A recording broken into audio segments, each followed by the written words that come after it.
Okay, so welcome everyone for our parenting workshop. We have this every month on a variety of different topics, so we're glad that you joined us today. Today we have Lisa from USU Extension with us. Lisa has worked for Utah State University as an extension assistant professor based in Salt Lake County. She has a PhD in lifespan development psychology and a master's degree in public health. Her major interest areas center around enhancing social, physical, and emotional well-being in adults, parenting education, and promoting positive youth development and teaching employee professional development workshops. We've had her a couple times on, and we're so lucky to have her again today. So I'm going to turn the time over to her to talk about preventing and managing difficult behaviors in our loved ones. All right, well, good afternoon, everyone. Hope you're having a good Tuesday so far. So yeah, I'm excited to talk about this topic with you guys. This is one that a lot of parents do want to know some of the answers, and the way I will talk about this is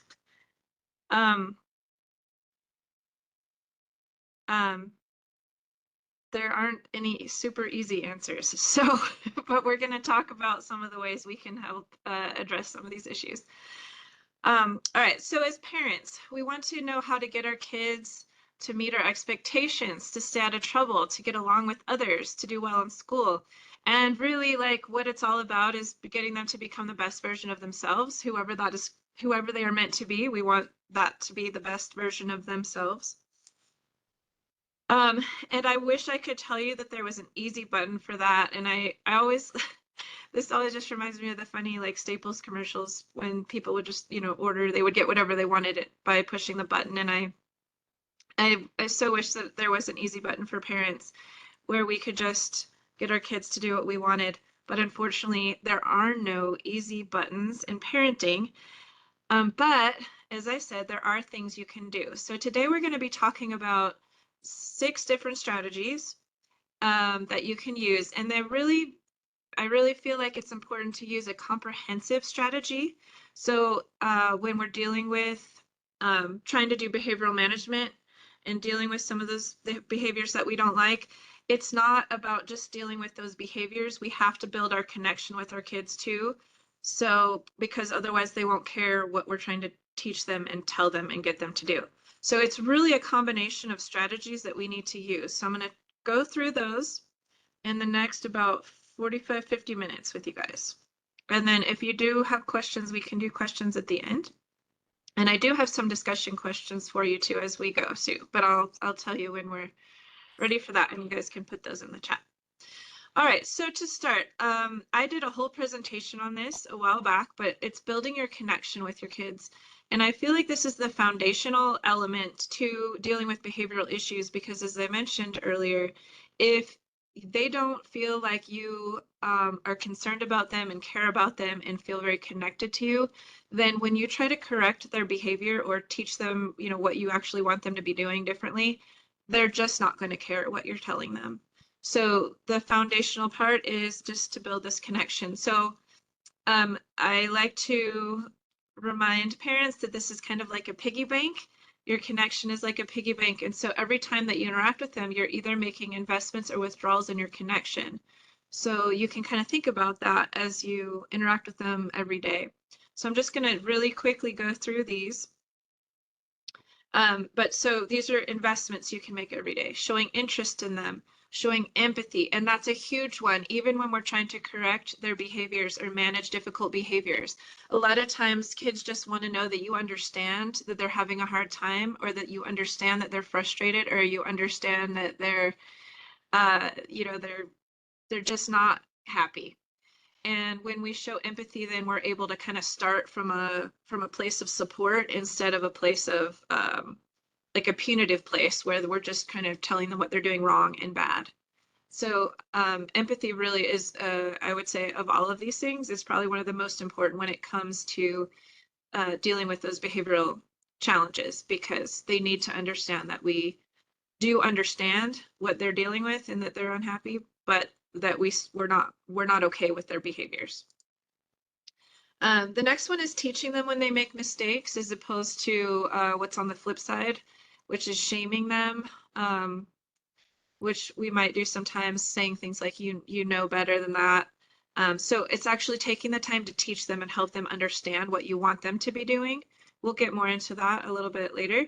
Recognizing the positives. So anytime we see something that we like, we need to reinforce that. This helps them know that what they're doing is on the right track. And we also want to be really specific in telling them exactly what we saw that they did that we liked. So you can think of it as specific praise. So not just saying good job or way to go, but it's like, hey, thank you for so much for making your bed without me being asked, or thank you so much for turning the TV off when I asked you to, or at the time that you know you're supposed to.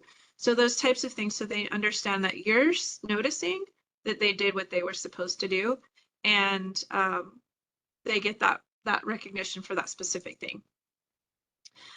This one, listening respectfully, even when you don't agree. There comes a time when we have to put our foot down and stop the conversation because they're just arguing. But as much as possible, we want to start with the trying to be respectful and demonstrating how we want them to treat us.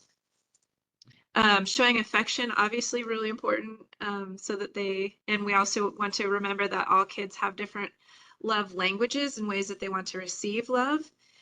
So sometimes the way we want to show or express our love or affection is not the way they want to receive it. So for those of you that have kids that like really don't like hugs and kisses, they just don't want physical affection, we kind of have to accept that and know that that's just not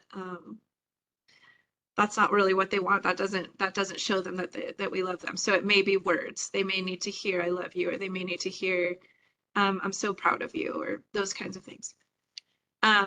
And then the last one is providing unconditional love and support. So just knowing no matter what they do, even when they're acting out or misbehaving or really frustrating you, you still love them and you support them. We want to teach them how to behave in the way we want, but with kindness and with love and support. So they understand it's coming from a loving place and not like we're a mean parent and we're just trying to get him to do what we want, and we don't love them, because that obviously doesn't really get us where we want to go. So on the flip side, the withdrawals, ignoring them, yelling, getting angry, being critical, focusing on negatives, being judgmental, being sarcastic or snarky, shaming them, and being unreliable or not following through. These are all things that are going to make it, they hurt our connection, and in turn, they make it more difficult for us to discipline, really like try to teach them instead of the things that they are doing. So when we do a lot of these types of behaviors as parents, we might be kind of feeding more into the negative behaviors that we don't want to see, because they're not getting the investments that they need to feel like, feel a strong connection with you. So what I want parents to think about is, what am I contributing to a dynamic that is happening with my child? So if they argue a lot with me, if they don't listen, don't follow directions, whatever the behaviors that you're dealing with are, what are you as a parent contributing to that? Like there's something that maybe you're doing that is creating that friction or that conflict with them. So trying to think about what that might be, and do you have too many withdrawals going on and need to focus more on the investments so that they feel more of that stronger sense of love and connection to you, to where they're like, okay, I'm getting what I need, I'm getting that need met, and therefore I will behave. I want to do what my parent wants me to do. So we want to create that sort of motivation or drive in them to behave in ways that you want. All right. So the next strategy is communication. And this one is also, it does definitely help with your creating that sort of safe space for them. So staying calm is obviously really critical. Not taking what they say personally is really important. not taking their bait and getting into arguments. Sometimes kids that's really what they're trying to do, especially if they're trying to, they've done something to get in trouble. Let's say, you get a call from the school from their teacher or principal, and they said, hey, they got into a fight at school today. And so then as soon as they get home, you start, getting on their case about it. And they basically just start arguing with you about something else. And now they've distracted you from the issue that you were trying to address. They might say things like, um, you're mean, you hate me, um, or shut up. They might just say things to try to push your buttons to kind of get you into an argument or into focused on that instead of the original issue that you were trying to address with them, with um, the negative behavior they did in the first place. Sometimes kids are trying to push your buttons. So know that too, when it's just a matter of, they just want to see a reaction from you. Sometimes that's what happens. So your best bet against that is just to stay calm and not show them that they're getting to you.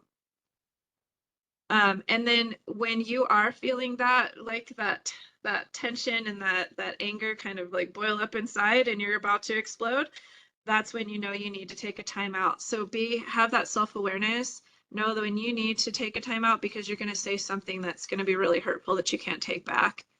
That's going to be really a big withdrawal in your connection with them. All right, the next one is not to freak out. So a lot of times this is really hard, especially if you hear something from, from a teacher, from a sibling, from a neighbor, somebody that's told you they've done something. And the first thing you want to do is just like, how could you do that? How could you know better than that? So our first reaction is often just to jump to those conclusions and make immediate judgments or, those really strong reactions. So what I would like to recommend to you is to stay open and curious instead as you approach them about whatever the behavior was that they've done.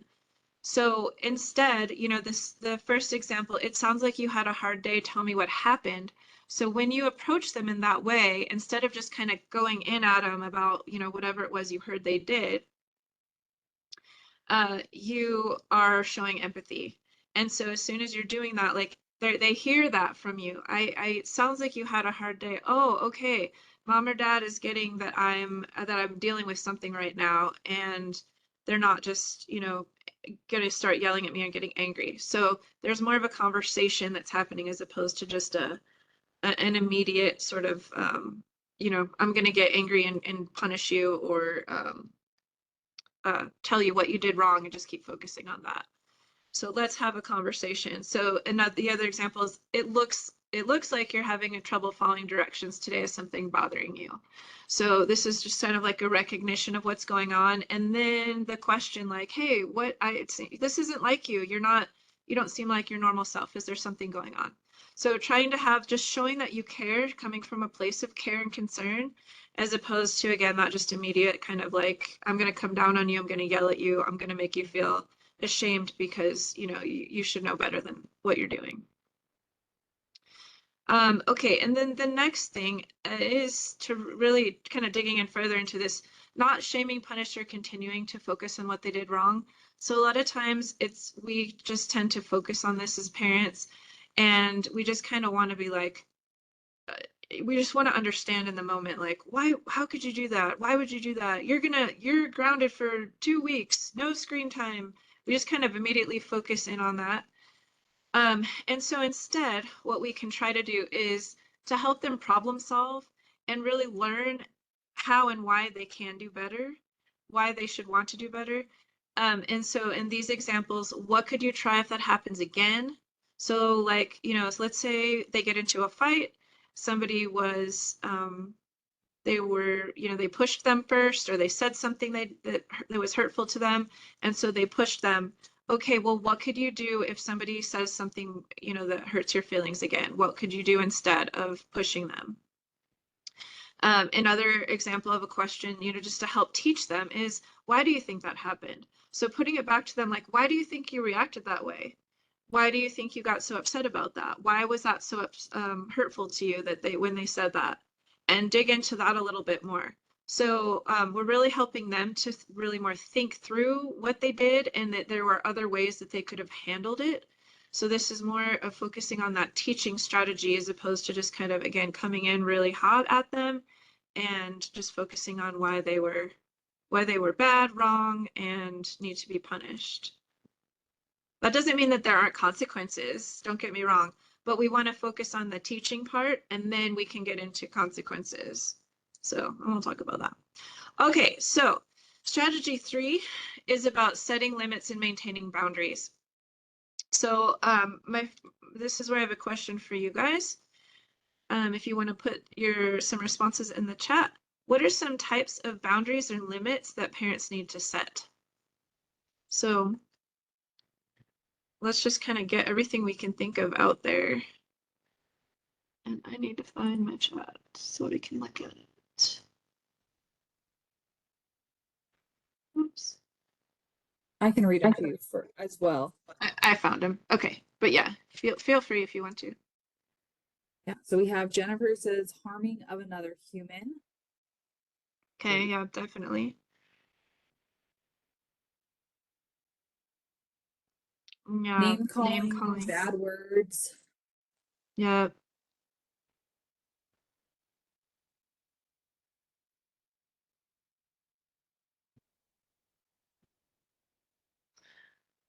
I Oh, know in there's our a house we oh set, god.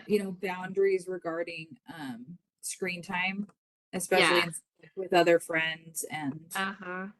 all of that. Yeah, Jennifer said breaking of family rules and values. yeah. I was gonna say that screen time is a big one for a lot of kids. We parents just are not, sorry. Kids are often not able to set their own boundaries around screen time. Like if they had their way, it's kind of like junk food. If they had their way, they would just eat junk food all the time. It's kind of the same with screen time. They would, just consume screen time like all the time that they weren't having to do something else. So, okay, safety for sure. So anytime they're in danger of something happening. Oh, and I like that one, maintaining the parent role versus a friend role. I know a lot of times parents are like, they think, oh, I want to be their best friend. And instead, we really do have to maintain that boundary of like, I am not your friend, I am your parent. We can be friends sometimes, but I still have to maintain that role of the parent. I like that one. No touching people without their permission. And yeah, how to treat animals too. That's really good. Um, And no means no, yeah. And that one, that hearing no is a really hard one for kids. And a lot of times they just want to push back against it. All right. So these are good ones. Um, Obviously, we can put limits on so many things, right? So, but you guys are on oh yeah, bedtime and homework, yeah, chores, responsibilities around the house, all those kinds of things. So, yeah, basically whatever your expectations are, like you get to create your expectations, um, and then it's their job to try to follow them and meet them. Okay, so this is where I like to ask parents to think about this. So if each one of these fences represented 3 different parents, and their approaches to having boundaries and limits with their kids, what do you think each parent might be doing and not doing? So let's start with parent number 1. What do you think this parent would be doing? Like doing and not doing related to boundaries and limits with their kids? What is this, just having this? So we have a fence, it looks pretty new, it's really upright, it's very uniform. What would you guys say? Uh-oh.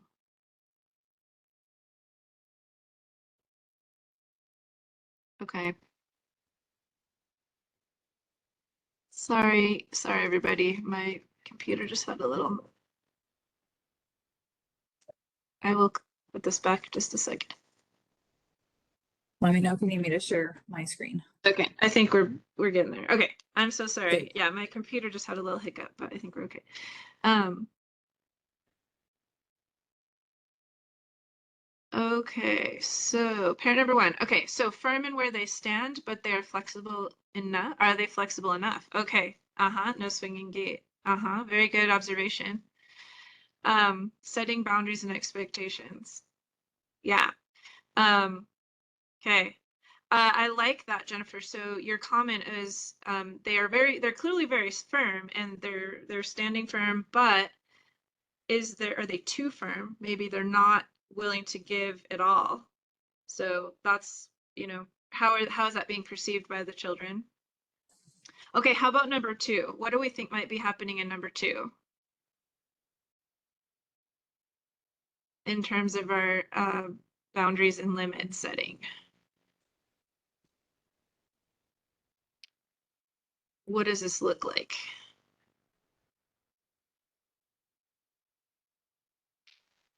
A little too inconsistent, maybe. So yeah, we're starting to see some, yeah, there are workarounds to the rules. Uh-huh. Okay. So we're starting to see some, yeah, firm in some stuff and not in all areas. Yeah, good observations. Yeah. So, okay. All right. Good observations. All right, let's go to number three. What does it look like happened here in number three? What's happening here in terms of our boundaries and limits for this parent?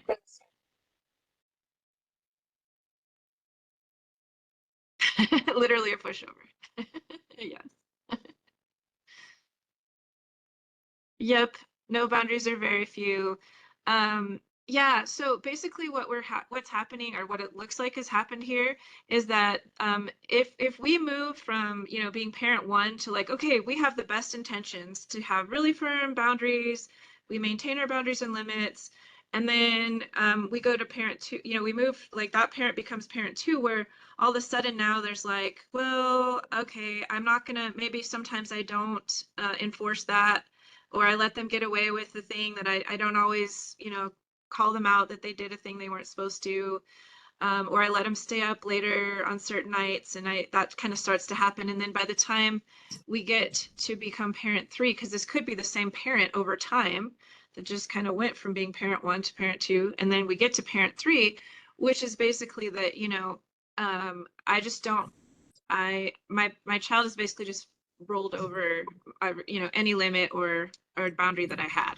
So they've just figured out how to kind of steamroll over anything, and they've found their way kind of through. So there's not a lot keeping them from not doing what they're supposed to, not doing what they're not supposed to.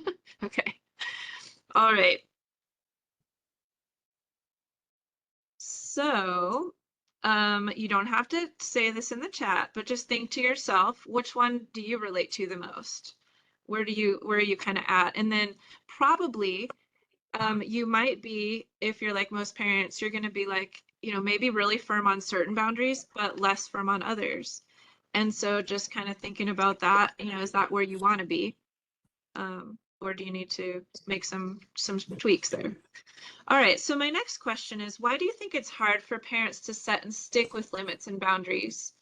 Like when they know what they want them to do, but they have trouble kind of sticking with them. Why do you guys think that is?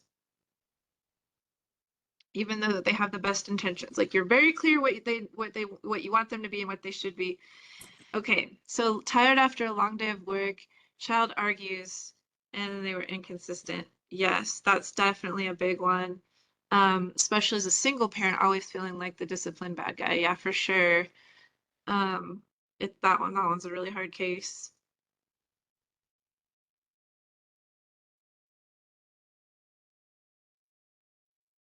Any other ideas, or do you feel like that captures it pretty well?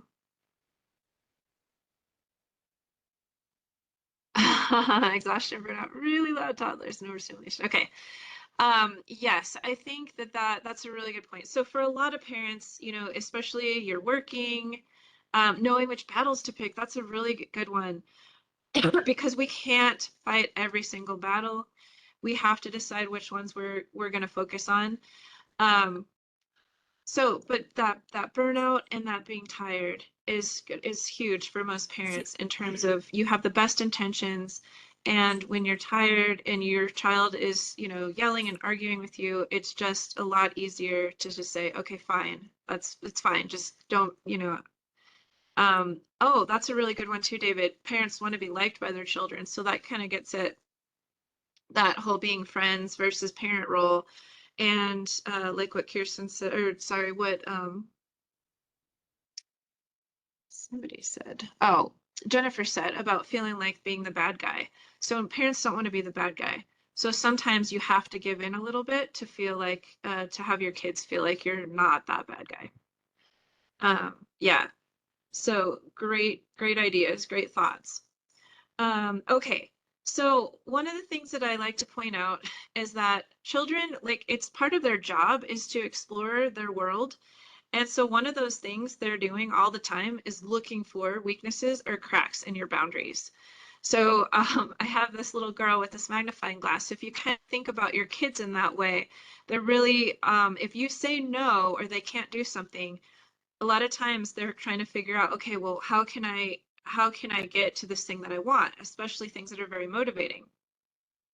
This is where we see some of that sneaky behavior, or sort of like, okay, I'm not going to argue with them. I'm just going to try to figure out a way to get what I want without them knowing about it. So that's when we have those behaviors. But basically they're just looking for those cracks. And so if do you guys have ideas about what some of those example cracks might be? If they what they might be looking for? If they were like detectives and they were exploring around and like pushing on different, boundaries to see where can you come up with examples of things they might find? These could be your kids or other people's kids. Okay, inconsistency among discipline between sibling fairness, and kids do not like when things are not fair. So that would definitely be something that they could push back against and be looking for to be able to put out. Oh, I like that one. Mom said no, so they go ask dad. Yeah, that's a really good one. I'm sure that happens all the time. It might be mom, dad, it might be grandparents, might be brother, sister. So it's basically if I didn't like what this person said, I'm going to try to get a different answer from somebody else. Anybody think of any other examples?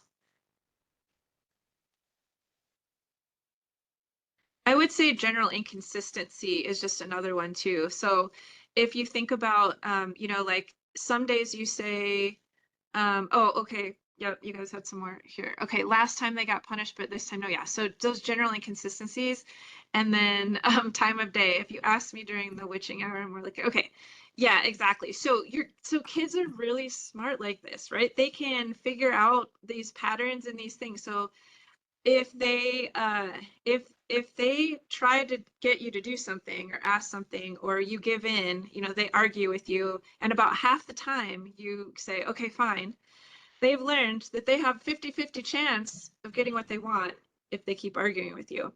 So that's an example of a crack in your boundary that they're looking for. They're trying to I don't want to think about it that way, but they really are just kind of like, where can I find to get what I want? And again, it's all about that motivation that they have just to get the things that they want. Whether they be more screen time, more, a certain kind of food, your attention. There's lots of things, right, that kids want, and especially when they want it right then. Okay. All right, so again, think about cracks in your limits or boundaries right now. Do you have any, are there any things that you feel like you might want to work on? This is not something you need to put in the chat. Just think about it for yourself. And a lot of times parents do recognize that like, oh, I'm really doing really well with this. I'm really consistent with this, but maybe I'm a little less consistent with this. And maybe that's why I'm getting some of that, a lot of arguing from my child, because they've learned that if they argue, there's, Even if it's a 25% chance, guys, that's enough to like be very, enough motivating and rewarding for the kids to keep trying to see if that one time, that 1 out of 4 times we're going to give in.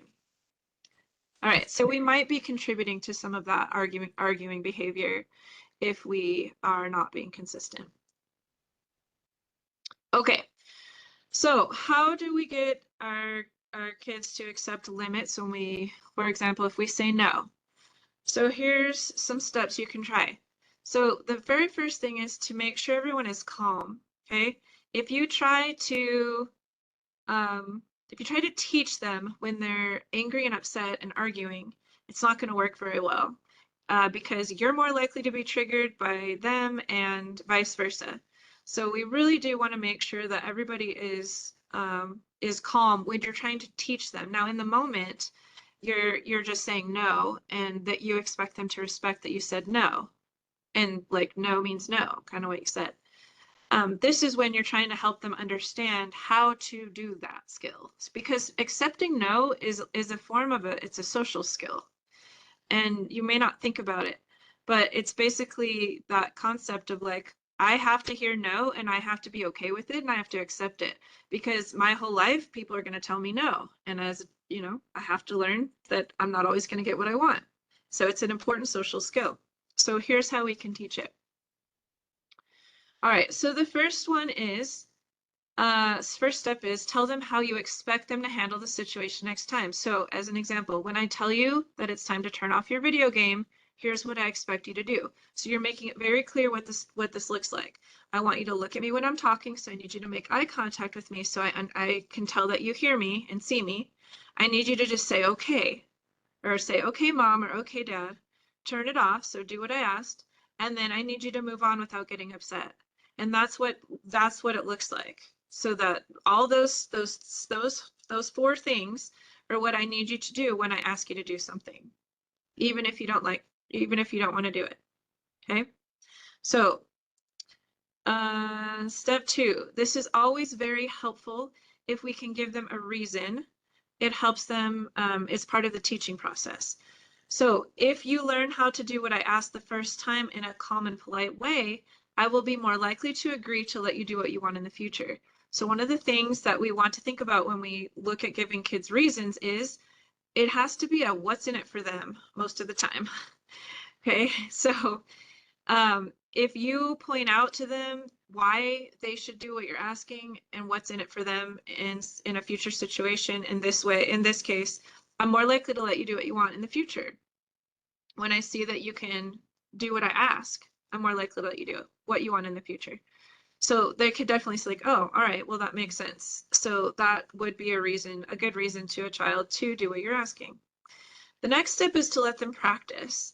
So a lot of times this is important, and a lot of times parents don't do this step. But it's kind of good to see that they can actually do this skill that you're asking them to do. So you can say something like this. Let's pretend that I just asked you to turn off your video game because it's time to get ready for bed. Okay, I want to see what you would do. So you want to make sure that they can go through those steps that you just went over with them. Okay, so let them show you that they can respond appropriately, and then praise them for that. Hey, you know what? You just showed me that you can do that so well. And thank you so much for doing that. So they get that praise and positive recognition for doing the thing that you wanted them to do. And just make sure to remind them, the next time, this is what I want. The next time that I tell you no, or put a limit on you, this is how I expect you to respond to it. Okay, so some things to keep in mind. We always want to be clear about what the desired behavior looks like, so you're on the same page about it. There's not any confusion on their part. So if you say, for example, don't be disrespectful, I'm not sure what that means if I'm a child. I don't know what that means. Does that means, don't talk back? Even that is, what is talking back? It means, when I say this is the answer, I need you to accept that that's the answer and move on and not argue with me. So being super, super clear about what you're wanting from them.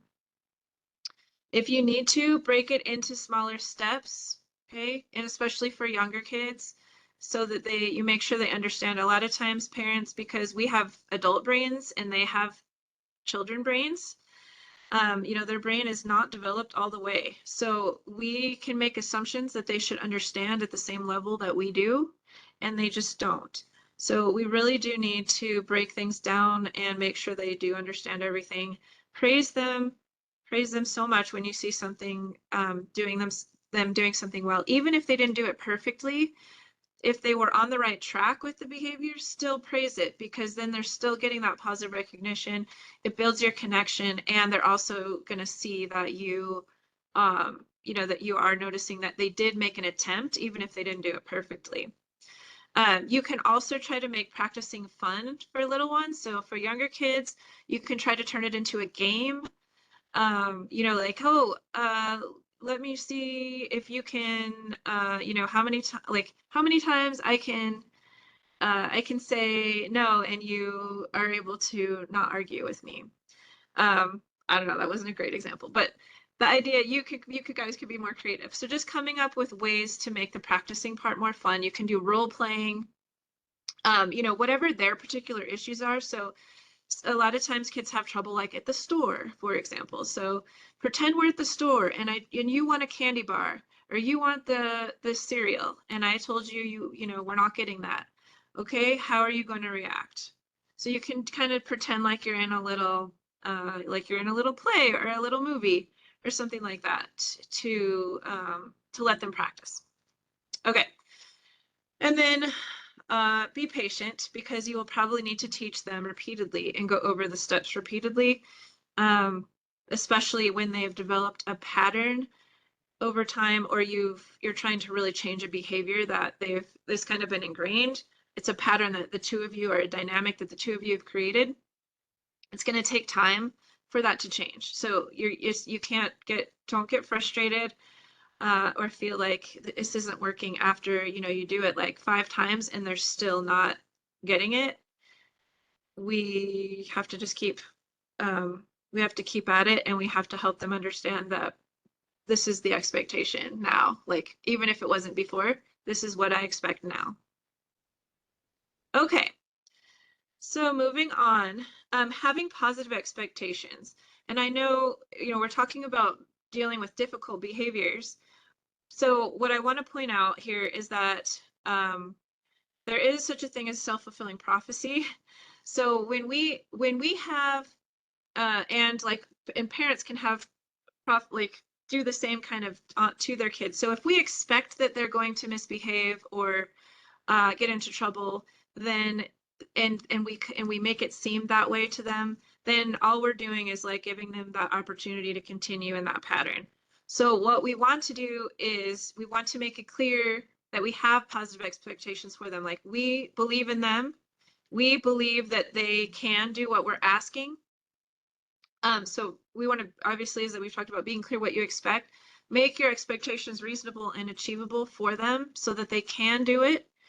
And then try giving them this kind of encouragement, like, I know you can do this, or I know you want to do the right thing, so that they get that you do believe in them. Like, I know that you can do this. I know it's hard, but I know that you can do what I'm asking you to do. Like, and if they need to, hey, maybe we need to practice again so we can remember how to do it, but I know you can do it.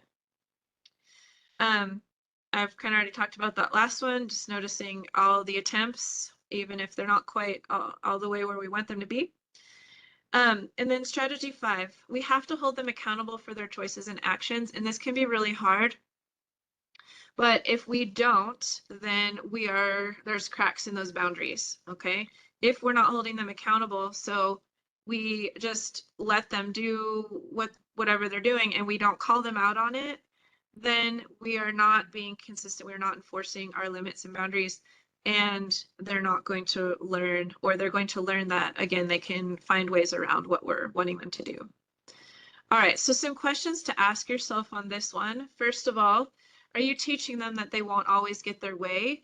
This is a really hard one. I think these are really hard they're really hard questions because I think, especially in those situations where, as a parent, you know, you're trying to balance that being their friend or being kind, being nice, wanting them to like you with the enforcing the rules and limits. So, but what we have to remember is that in the real world, they're not going to get their way. They're not always going to get their way. So we have to make sure that they're able to accept the limits and deal with them. Of course, you know, setting them in the first place, taking the action when they don't meet the expectations, and then being consistent with the enforcement. So all of those are just kind of, again, self-reflection things. And then we get to the consequences. So we have to use consequences when necessary. So we're going to talk a little bit about that now. We can have positive and negative consequences. Okay. A lot of times we think of consequences as just being negative, but consequences that are positive can be very motivating. And I also want to point out the difference between negative consequences and punishment. And I do not like the term punishment because I feel like it really does have just a negative, it just has a negative connotation.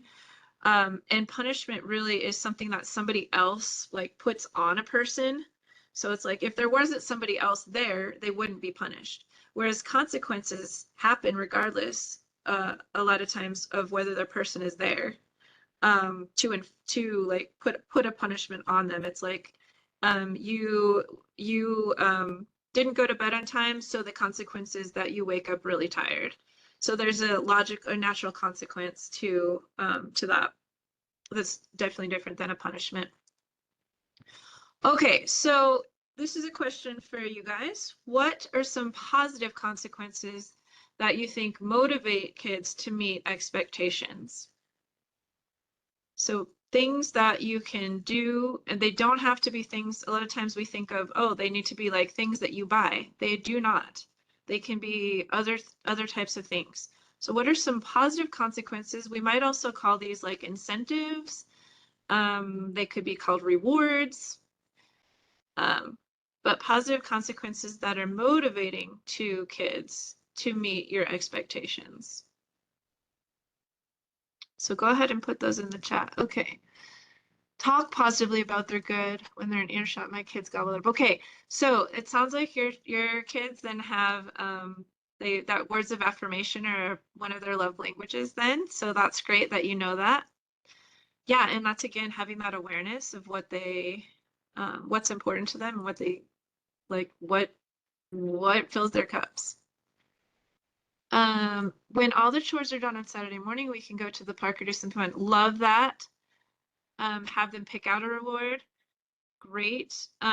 Examples could be getting to pick what you have for dinner, getting to pick the movie or show you're going to watch together as a family for movie night. Just, you know, things like that. They don't have to cost anything. They're time with you. Or, you know, maybe it is like picking out a cereal that they want from the store. So it's just, it can be little things, but they're motivating. And you have to figure what those are for your kids. And they vary by child.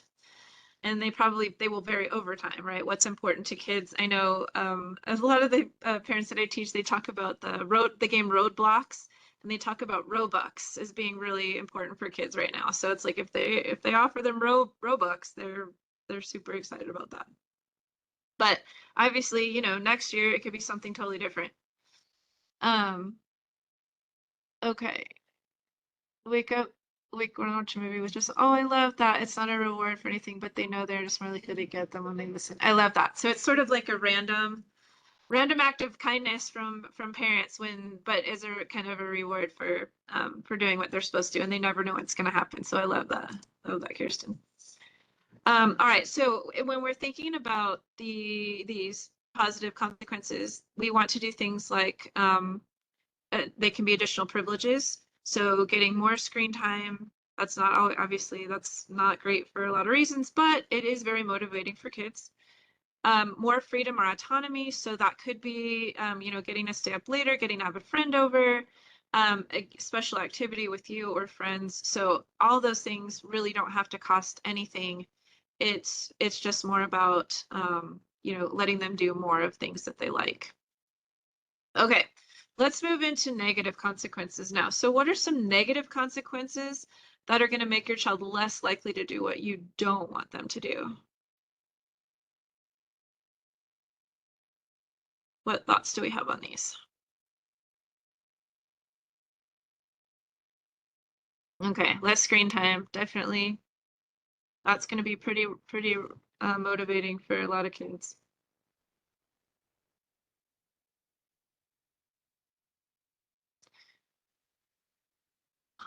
Okay, so if I yell, my child shuts down.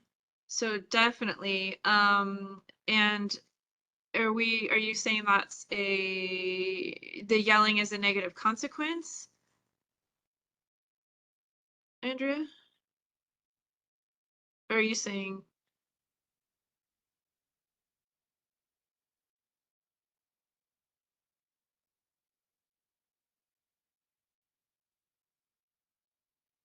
I think that is very common though. It's a negative consequence of not listening when I asked normally. Okay, gotcha. Um, yeah, so they don't like when you yell. If you raise your voice, a lot of times for kids, they find that to be threatening, obviously. And so that's so they're less likely to do what you don't, well, yeah, they're less likely to argue. Um, yeah, it's the outcome of not listening. So yeah, something to think about is just, is there some other consequence that you could put on them when they don't listen, um, as opposed to the yelling, just to teach them. Yeah, adding unpleasant things. I like that. So adding an extra task, taking away something pleasant. Yeah, absolutely. Taking their technologies away, cell phone. Yep. Okay. All right. So things they don't like. They don't like more limits. They don't like less freedom and autonomy, and they don't like when they can't do or be with who they want. So any of those things are going to probably be they're going to be negative consequences for them. They will limit friend time outside if they're being unkind or physical. Okay, I like that. They're still allowed to be outside, but they have to be in the backyard. They can't be with their friends. So there's a consequence of just like now you have to play by yourself. You don't get to have the privilege of being with your friends, playing with your friends. So, okay. All right, so some keys to using consequences to keep in mind. They need to be reasonable and logical. So I talked earlier about, and you guys know this, that kids care a lot about fairness. So if you come up with a consequence like grounding them, you're grounded for a month because you went to bed late one time, that's going to be a hard one to take. So trying to make sure that your consequences are reasonable and logical, and that they're like equal in size to the thing that they did, the behavior that it's a consequence for. It's great when you can ask your child for input. If you have that type of connection with your child, and you can do this beforehand when you're setting expectations, and you want to say like, okay, so if you aren't able to do X thing, what do you think should happen? And they come up with their own consequence, then that always works well if you can do that. Um, this one is important, and it's letting them know that what happens will be based on their choices and actions. So kind of setting the stage when you're first talking about your expectations, so they understand it's like, hey, it's up to you. You're making the choices here. So based on what you do, you can have positive things happen or negative things happen, outcomes. So it's up to you and how you choose to handle situations, and you do. So monitor and enforce, obviously that's a big one. Otherwise, that does put cracks in our boundaries and our limits. Um, when the outcome happens, remind them of why. Do you remember we said that if you weren't able to do this, this is what would happen. And then don't use bribes. Not giving them a reward before they've done the thing you're asking them to do. So sometimes, and the example is like, here's some candy. Now stop crying. It's like give them candy to stop crying, as opposed to again a bad example, but it's a bribe. So it happened before they do the thing that you're wanting them to do. All right, so I have a quick example, and then Kirsten, do we want me to wrap up it around now, or we go until 1? I can't remember.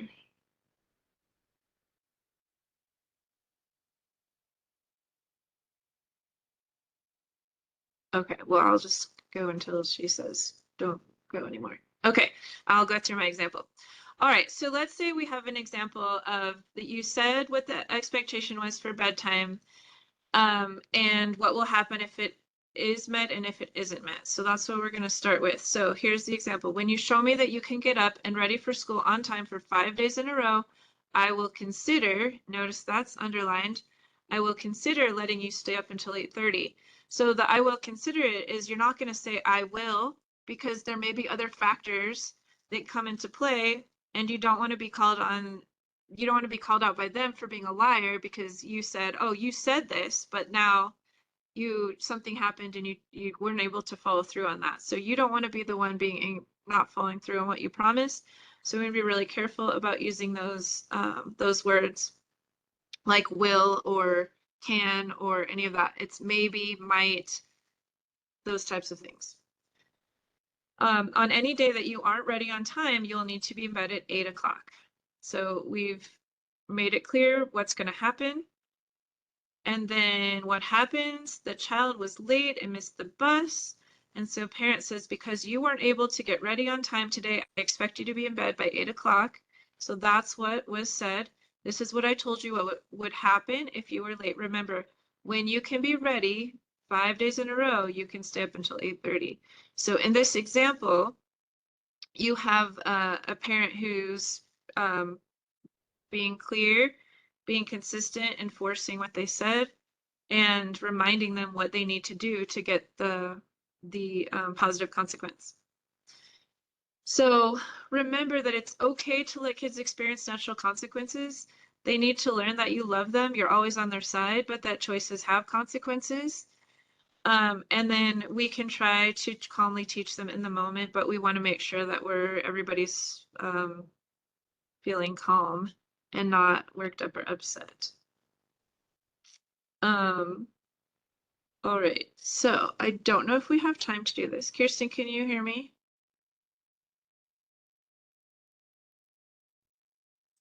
I can. Sorry, I'm having Oh, okay. mouse I wasn't issues. sure if you wanted me to end here and we could do questions, or have a little bit more. So I don't know what you'd prefer.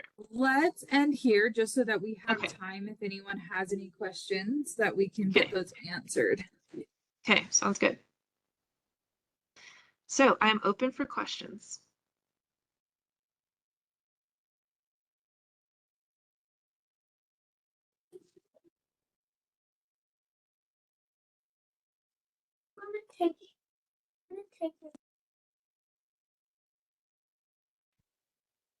Is there anything that we talked about today that you're, I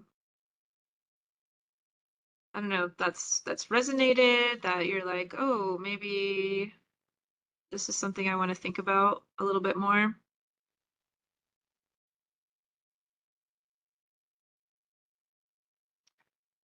How can you transition step parents into parenting?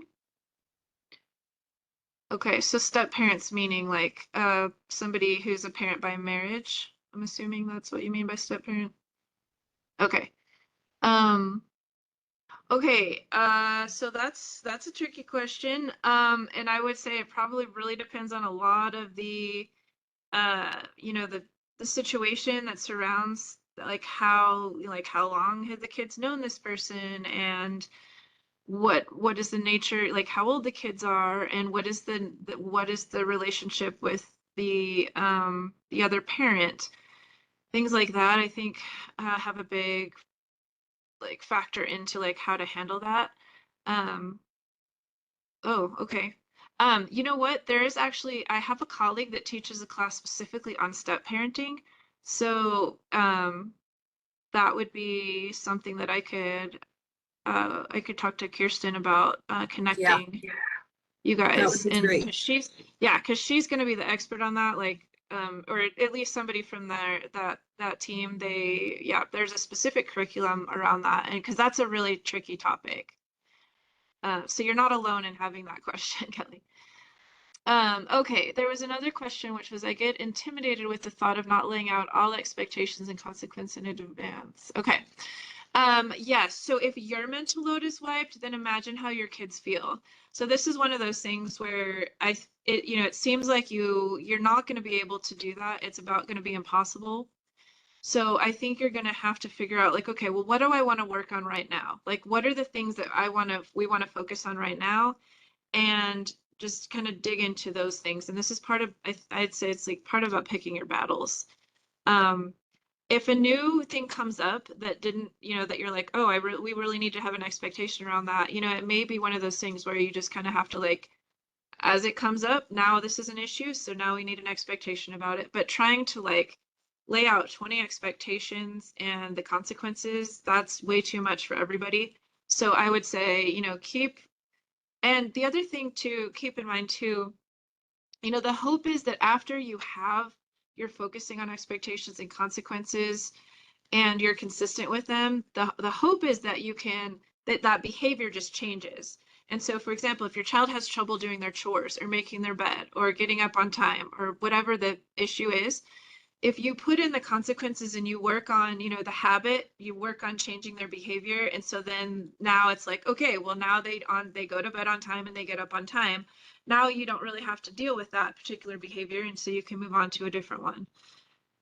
The hope is that, over time, they start changing their behaviors and patterns and with your correction and teaching, and that there's going to be resistance at first to it, but that after they've done it for so long and they see that you're not giving in on it, it'll make it a lot easier for them to just do that behavior on their own, and then you can move on to the next thing or the next like set of things, or just kind of have a rolling set of things you're working like that one's kind of out and we got a new one that's come in because it came up. So that would be my advice on that. But yeah, you're going to get overwhelmed really fast if you try to do them all at once.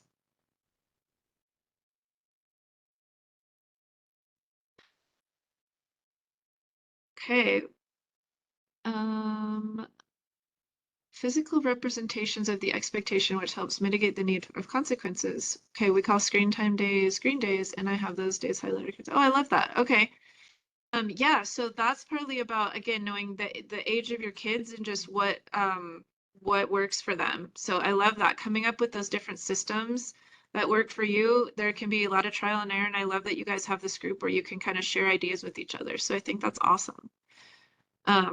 Yeah, sometimes something visual can it just makes it more clear. It's like, it's not you telling them, it's like they see the green or they see the red and it's like, okay, I know what's happening today. So that's how you've created the expectation, is through that visual representation. So that's awesome. Very cool.